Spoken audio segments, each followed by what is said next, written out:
ప్రాణాయామాలు అందరికీ సాధనమైనది కాదు.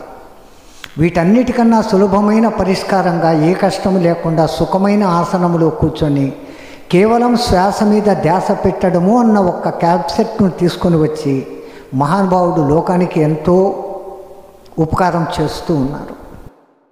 ఇప్పుడు నేను హిమాలయాలలో సంచరించే సన్యాసిని అయినప్పటికీ ఈ పిరమిడ్ అనేది నాకేం కొత్త కాదు.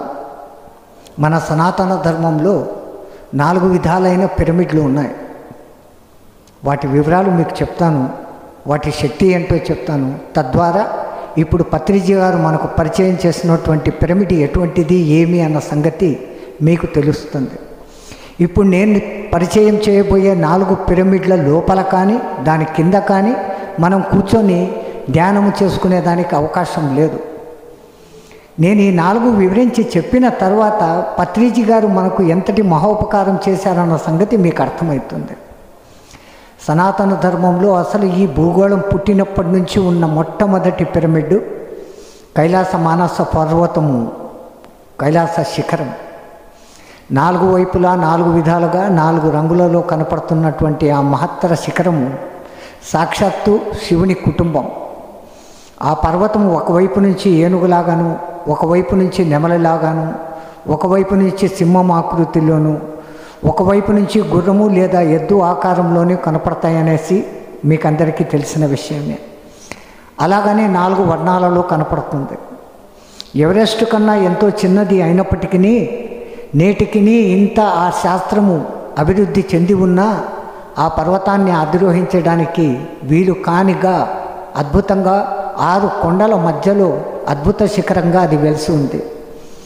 మహోతార్జీ బాబా భక్తులందరూ కూడా ఆ మహాపర్వతం కిందనే శంబల గ్రామం ఉంది అని నమ్ముతారు. అది మొట్టమొదటి పిరమిడ్. ఆ పిరమిడ్ లోపలికి వెళ్ళలేము, దాని కింద కూర్చొని సాధన చేయలేము. ఇంకా 2వ పిరమిడ్ మన దేవాలయాలు. ఆ పేరు పెట్టడంలోనే అద్భుతంగా మన వాళ్ళు ఆ నామకరణం చేశారు. ఆ లయం, అందులో లయం అయిపోవటమే ఆ లయం. ఆగమశాస్త్రబద్ధంగా కట్టబడినటువంటి ఆలయాలు అయితే ప్రధాన గోపురము, బలిపీఠము, ధ్వజస్తంభము, ఆ తర్వాత వాద్య మండపము, ఇలా 7 పొరలుగా వస్తూ చిట్ట చివరన గర్భాలయం అనేది ఉంటుంది. గర్భాలయం అని దానికి ఎందుకు పేరు పెట్టారు? మనం తల్లి గర్భంలో నుంచే బయటకు వస్తున్నాం, శ్వాస తీసుకొని జీవిస్తున్నాం, శ్వాస వదిలేసి నశించిపోతూ ఉంటాం. అందుకని దానికి గర్భాలయం అని పేరు పెట్టారు. ఇప్పుడు ఈ గర్భాలయం పైన ఆగమశాస్త్రరీత్యా ఒక శిఖరము నిర్మాణం చేస్తారు. ఆ శిఖరానికి చిట్ట చివరి పైభాగంలో ఆ దేవీ దేవతలకు సాంకేతిక పరంగా చక్రము కానీ, సుదర్శనము కానీ, శ్రీచక్ర యంత్రము కానీ, త్రిశూలము కానీ, లేదా కలశము కానీ ఏదో ఒక చిహ్నం అనేది పెడతారు. విశ్వశక్తి అనేది ఒకటి ఉంది. కాస్తంత సైన్స్లో పరిచయం ఉన్న వాళ్ళకు ఈ విశ్వశక్తి ఏమిటి, ఎక్కడ అనే సంగతి తెలుస్తుంది. నాకు తెలిసినంత వరకు మీకు ఒక చిన్న వివరం చెప్తాను. మనము పాలపుంత అనే ఒక గెలాక్సీలో ఉన్నాం. ఇటువంటి గెలాక్సీలు కోటాను కోట్లు ఉన్నాయి అంటున్నారు. ఈ కోటాను కోట్ల గెలాక్సీలను ఒక నిర్దిష్ట కక్షలో తిప్పుతున్నటువంటి కేంద్ర స్థానం ఏదైతే ఉందో అదే విశ్వశక్తి, గురుశక్తి అని సనాతన ధర్మంలో నమ్మబడుతూ ఉంటుంది. ఆ విశ్వశక్తి మన గెలాక్సీలోకి ప్రవేశించి గెలాక్సీ సెంటర్కు, అక్కడి నుంచి సప్తఋషి మండలానికి, అక్కడి నుంచి సూర్యభగవానుడికి, ఆయన ద్వారా మన భూగోళానికి, భూగోళంలో మన భారతదేశంలో ఉన్నటువంటి ఆ లయాల మీదికి ప్రసారణం జరుగుతుంది. ఆ విధంగా ప్రసరించిన ఆ కిరణాలు గర్భగుడిలో ఉన్నటువంటి విగ్రహం మీదికి పడతాయి. ఇప్పుడు ఆ కిరణాలంతా కూడా అక్కడ ప్రతిష్ఠింపబడినటువంటి విగ్రహంలోకి చేరతాయి. విగ్రహ ప్రతిష్ఠ రోజుకే ఆ విగ్రహానికి కింది భాగంలో యంత్రము, నవధాన్యాలు, నవరత్నాలు లాంటివి పెట్టబడి ఉంటాయి. ఈ కారణం చేత పైనుంచి వస్తున్న ఆ విశ్వశక్తి విగ్రహంలోనే నిక్షిప్తమై ఉంటుంది తప్ప భూమిలోకి ప్రసారమై వెళ్ళిపోదు.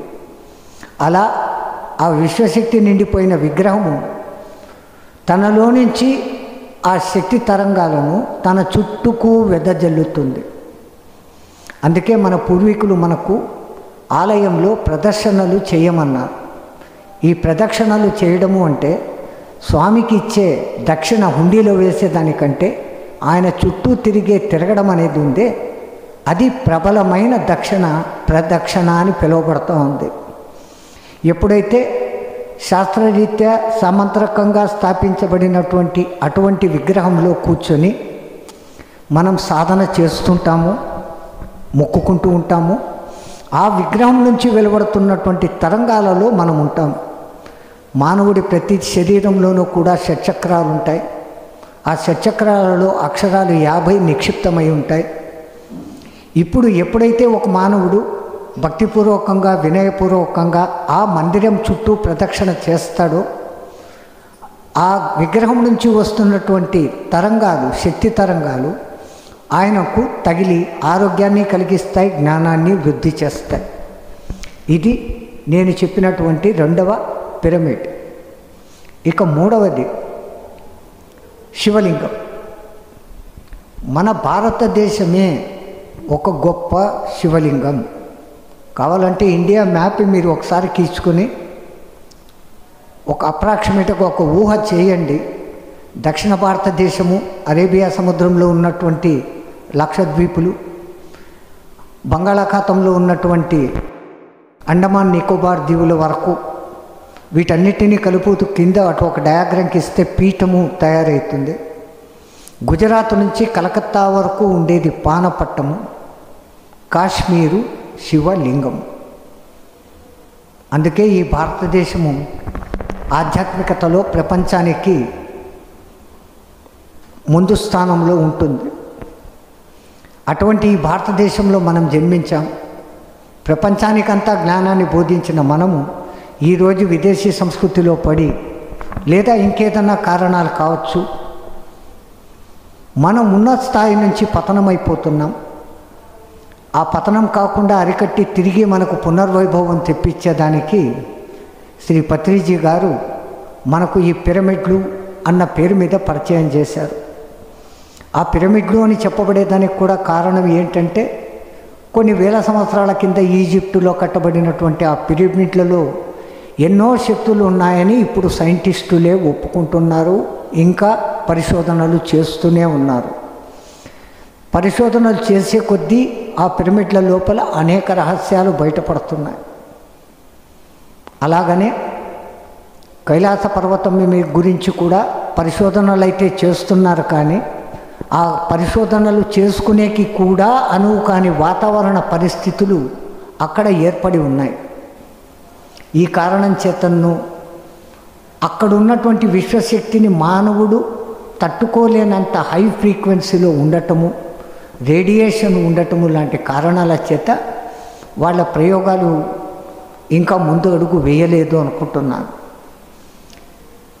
ఇంకా ఇప్పుడు ఈ శివలింగం కూడా 4 పోర్షన్లుగానే ఉంటుంది. పిరమిడ్ ఎట్లయితే 4 త్రిభుజాలతో ఏర్పడుతుందో, శివలింగం పైభాగము బోర్లించిన అర్ధచంద్రాకారంలాగాను, శివలింగము స్తూపాకారంగాను 2వది, పానపట్టం 3వది, కింద పీఠం 4వది అనే 4 విభాగాలుగా ఉంటుంది. మనకందరికీ తెలిసిన రహస్యమే, ఆధునికంగా కనిపెట్టబడినటువంటి ఆటమిక్ ఎనర్జీ దానికోసం ఏర్పాటు చేసే ఆ పవర్ ఎక్స్ప్లోషన్ అయ్యే ఫ్యూషన్ అయ్యేటువంటి కేంద్రము లింగాకారంగా నిర్మించినప్పుడు మాత్రమే ఆ లోపల ఉద్భవించిన శక్తిని అది తట్టుకునే కెపాసిటీ వస్తుంది. గ్యాస్ సిలిండర్లు కావచ్చు, ఇంకోటి కావచ్చు, ఏది కూడా లింగాకారంలో ఉన్నప్పుడు మాత్రమే లోపల శక్తిని కేంద్రీకరించి పట్టుకొనగలిగి ఉండగలుగుతుంది. ఆ కారణం చేత అక్కడ అవి శివలింగం ఆకారంలోనే కట్టబడతాయి. అక్కడ జరిగే క్రియ అదే. మన భారతదేశంలో 12 జ్యోతిర్లింగాలు అని అంటారు. లింగము అంటేనే చిహ్నం, జ్యోతి అంటే వెలుగు ప్రసరణ. ఎక్కడి నుంచి అయితే వెలుగు ప్రసరిస్తుందో ఆ చిహ్నం ఉన్న చోటును జ్యోతిర్లింగ క్షేత్రాలుగా మన పూర్వీకులు వాళ్ళ విజ్ఞానంతో కనిపెట్టారు. ఇప్పుడు మన భారతదేశంలో ఉన్నటువంటి 12 జ్యోతిర్లింగాలు కూడా యూనివర్సల్ పవర్ను అట్రాక్ట్ చేసే కేంద్రాలలోనే నిర్మించబడి ఉన్నాయి అన్న సంగతి ఆధునిక సైంటిస్టులు నేడు కనుగొని చెప్తూ ఉన్నారు. ఈ అన్నిటినీ 12 జ్యోతిర్లింగాలను ఒక నిర్దిష్ట మార్గంలో కలిపితే అవన్నీ కలిపి ఒక శంకువు ఆకారంగా కనపడతాయి. అక్కడ ఆ విధంగా ఏర్పడినట్టు శంకు ఏం చేస్తుంది? శంకు ధ్వని చేస్తుంది. విశ్వమంతా ధ్వని వ్యాపించి ఉంది. ఆ విశ్వధ్వనియే ఓంకారము. అక్కడి నుంచే ఈ సృష్టి మొదలైంది అని మన సనాతన ధర్మం యొక్క నమ్మకం. మన పూర్వీకులు మరి ఈ ఆధునిక పరికరాలు ఏదీ లేని కాలంలోనే ఈ 12 జ్యోతిర్లింగాలను అక్కడ నిర్మింపచేశారు అనేది కాదు, అది స్వయంభువాలు అని అంటారు. ఆ పరమాత్ముడు అక్కడ ఆ కేంద్రాలలోనే ఉన్నాడు. ఇది నేను చెప్పినటువంటి 3వ పిరమిడ్. ఇప్పుడు 4వది చక్రరాజము, యంత్రరాజము అని పిలువబడేటువంటి శ్రీచక్ర మేరు. శ్రీచక్రము 2 విధాలుగా రేఖామాత్రంగా ఒకటి ఉంటుంది, మేరు రూపంలో ఒకటి ఉంటుంది. మా సనాతన ఋషిమునుల సాంప్రదాయం ప్రకారం చూసుకుంటే ఈ శ్రీచక్ర యంత్ర పిరమిడ్ను ఆధారం చేసుకునే ఆ ఈజిప్ట్ పిరమిడ్లు కట్టబడినాయి అన్న ఒక వాదన కూడా ఉంది. శ్రీచక్రము 2 విధాలుగా పనిచేస్తుంది. అది నవార్ణవము అని పిలువబడుతుంది. బిందువు, త్రికోణము, అష్టకోణము, దశకోణము, బాహ్య దశకోణము, చతుర్దశారము, అష్టదళ పద్మము, షోడశదళ పద్మము, భూపురము అనే 9 విభాగాలతో ఉంటుంది. ఒక పర్వతాన్ని ఆరోహణ చేయడము, పర్వతం నుంచి కిందికి దిగడము ఎలాగనో శ్రీచక్ర అర్చనలో ఆరోహణ క్రమము, అవరోహణ క్రమము అని ఉంటుంది. ఆరోహణ క్రమము అనేది జీవుడైన వాడు ఒక్కొక్క తన పొరలను తొలగించుకుంటూ ఆయా చక్రానికి ఉన్న పేరులను బట్టి సర్వాశా పరిపూరక చక్రము, సర్వరోగహర చక్రము, ఇలాంటి ఆ చక్రాలకు అద్భుతమైన పేర్లు ఉన్నాయి. ఇలా ఒక్కొక్క చక్రాన్ని దాటుకొని 8వ చక్రమైనటువంటి సర్వసిద్ధి చక్రానికి దాటి ఆ తర్వాత సర్వ ఆనందమయ చక్ర ప్రవేశం చేస్తాడు. ఇది ఆరోహణ క్రమం. అంటే జీవుడు దేవుడిగా మారే విధానం, పరమాత్మలో లీనమయ్యే విధానం. అదే బిందువు నుంచి భూపురం వరకు నవ ఆవరణాల్లోకి లెక్కలోకి తీసుకుంటే బిందువు అనేది సర్వం సహా ఉన్నటువంటి విశ్వశక్తి.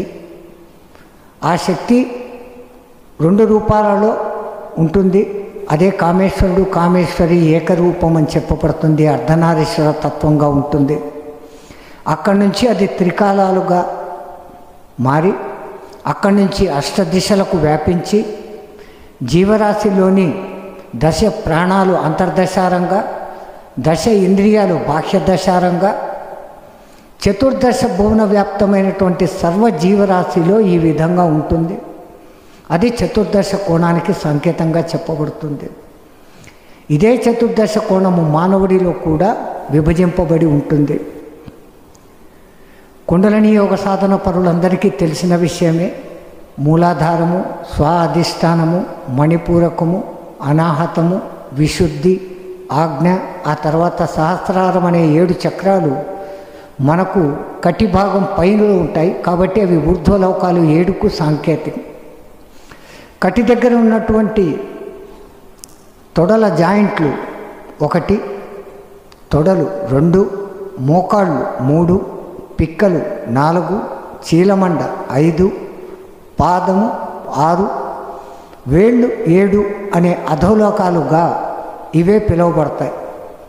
అతల విత్తల స్థుతల తలాతల రసాతలాలు అనేటివి కింద ఉంటాయంటారు. భూలోక, భూవర్లోక, సూర్లోక, మహాలోక, జనలోక, తపోలోక, సత్యలోకాలు పైన ఉంటాయంటారు. శ్రీచక్రానికి శరీరంలో ఉన్న 6, 7, 8, 9 రకరకాలైనటువంటి చక్రాలకు ఎంతో అనుబంధత ఉంటుంది. ఇప్పుడు శ్రీచక్ర బిందువు నుంచి విశ్వశక్తి అనేది సమస్త వైపులకు, అష్టదిక్కులకే కాదు, ఫలానా చోటు లేదు అన్నట్టుగా అన్ని వైపులకు తన నుంచి శక్తిని ప్రసారం చేస్తూ ఉంటుంది. అందుకే శ్రీచక్ర ఆరాధన చేస్తున్న వాళ్లకు ఆయువు ఆరోగ్యాలు కలుగుతాయి. శ్రీచక్రం గురించి చెప్పుకుంటే అదొక పెద్ద గంటల తరబడిన ఉపన్యాసము. నాకున్న పరిమిత జ్ఞానముతో పిరమిడ్లతో అనుసంధానం చేసుకోవాలన్న ఒక్క ధ్యాస మీద దృష్టి పెట్టినప్పుడు నాకు ఇటువంటి భావాలు నా గురువుగారు తోయింపచేశారు. మీతో పంచుకుంటున్నాను. ఇంకా దీని మీద మీరు అనేకమైనటువంటి పరిశోధనలు చేస్తే పత్రి లాంటి మహానుభావులు గారు ఆయన ఎంత తప్పిస్తున్నారు, ఆయన తపన ఇంకా పూర్తి అయ్యి లోకంలోని సమస్త మానవాళికి కూడా ఈ పిరమిడ్ ధ్యానం అనేది చేరుతుంది. ధ్యానం కోసం ఎక్కడో గట్టిగా ఆసనాలు వేసుకొని ముక్కు మూసుకొని అందరికీ దూరంగా కూర్చొని ఉండాల్సిన పని లేదు. మీకు నచ్చిన సుఖాసనంలో కూర్చొని దినంలో కొద్దిపాటి సమయాన్ని కేటాయిస్తే చాలు. మీరు పరిపూర్ణ ధ్యాన స్థితికి, సమాధి స్థితికి కూడా చేరుకోగలరు. మీకు ఆరోగ్యము కలుగుతుంది, ఆయుష్ వృద్ధి చెందుతుంది అని శ్రీ పత్రిజీ గారు మనకు ప్రత్యక్ష నిదర్శనంగా చెప్తూ ఈ వయసులోనూ కూడా యువకుడిలాగా చలాకీగా తిరుగుతూ మనల్ని అందరినీ ఉత్సాహపరుస్తూ ప్రపంచవ్యాప్తంగా పిరమిడ్ ధ్యానాన్ని ప్రచారం చేస్తూ ఉన్నారు. నా అదృష్టం కొద్దీ ఒకానొక సందర్భంలో శ్రీ పత్రిజీ గారు తాను స్వయంగా దగ్గర ఉండి నిర్దిష్టమైన కొలతలతో నిర్మించిన ఒక భక్తుడి పిరమిడ్లో నేను ఉండి ధ్యానం చేసే భాగ్యము నాకు కలిగింది. ఆ ఊరు బహుశా నర్సాపూర్ అనుకుంటాను, పాలకొల్లు దగ్గర ఉంటుంది. అది ఎంబూరి మన్నారనే వెంకటేశ్వర ఆలయానికి మేము తరచూ వెళ్ళేవాళ్ళం. అక్కడ ఏదో రామాయణ ఉపన్యాసాలు చెప్తూ ఉంటే మా పూర్వజన్మ పుణ్యఫలంగా పత్రిజీ గారి శిష్యులతో కొంతమందితో పరిచయం కావటం, వారి మూలంగా వారి ఇంటి టాప్లో నిర్మింపచేసినటువంటి ఒక పిరమిడ్లోకి కాసేపు కూర్చోవటం జరిగింది. అద్భుతమైన ఆనందం అనిపించింది. తర్వాత అక్కడ నా ఉపన్యాస కార్యక్రమాలు అయిపోయిన తర్వాత కొద్దిగా పొందిన ఆనందాన్ని ఇంకా పొందాలి, అసలు ఈ పిరమిడ్ ధ్యాన పద్ధతిలో ఇంత ఆనందం ఎక్కడ కలుగుతోంది, ఎందుకు అని శోధిస్తున్నట్లుగా ఆ ఇంటి వారిని అనుజ్ఞ అడిగి, అమ్మా ఇది ఎట్లా ఏంటి ఈ పిరమిడ్ నిర్మాణం అని మొదటిసారిగా నేను అడిగాను. ఈజిప్టు పిరమిడ్ల జ్ఞానం అయితే మాకు కొంచెం ఉంది, కానీ దానిని పోలి అదే విధంగా ఉన్న ఈ పిరమిడ్లో ఇంత శక్తి ఎట్లా వస్తోంది అన్న ఒక తపన మాలో బయలుదేరి వాళ్ళని అడిగితే పత్రి గారు స్వయంగా ఇక్కడికి వచ్చి ఆ కొలతలన్నీ నిర్దిష్టంగా చెప్పి మనకు అనుగ్రహించి ఇది కట్టింపచేశారు అని వాళ్ళు చెప్పడం జరిగింది. 3 రోజులు వరుసగా కొన్ని గంటల పాటు అక్కడ కూర్చున్నాం. ఎంతో సాధన చేసి కఠినమైన ఆసనాలు వేసి కేచరి ముద్ర పెట్టుకుని తిప్పలు పడితే తప్ప దొరకని సాధన ఫలం మాకు ఆ పిరమిడ్లో 1 గంట కాలంలోనే దొరికింది. మానవ జీవితం అంటే 3 దశలుగా స్థూల శరీరము, కారణ శరీరము, మహాకారణ శరీరం అంటాము. జాగృత స్థితి, నిద్ర, సుషుప్తి అంటాం.